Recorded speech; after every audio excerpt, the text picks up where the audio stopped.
గోవింద గోవింద గోవింద గోవింద గోవింద గోవింద గోవింద గోవింద గోవింద.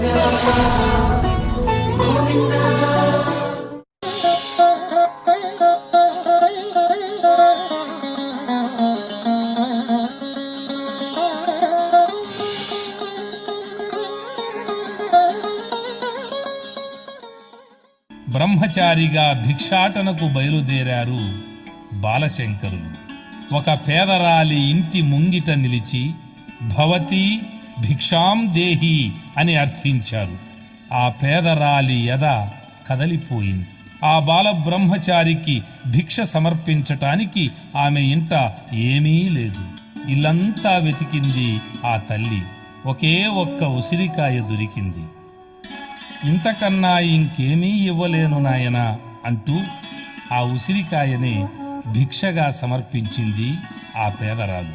బాలశంకరులు ఆమె దయనీయ స్థితికి చలించిపోయారు. అంతే, ఆయన నోట ఆ సిరుల తల్లి స్తవం ఆశువుగా వెలువడింది.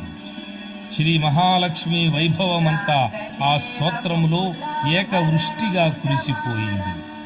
ఆ స్తోత్ర ధారలతో పాటుగా బంగారు ఉసిరికాయల వర్షం కురిసింది. ఆనాడు బాలశంకరుల కరుణాపూర్ణ హృదయములో ఉప్పొంగి ప్రవహించిన ఆ స్తోత్రమే కనకధారా స్తోత్రంగా, నేటికి దారిద్ర్య నివారణ మహామంత్రంగా విరాజిల్లుతుంది.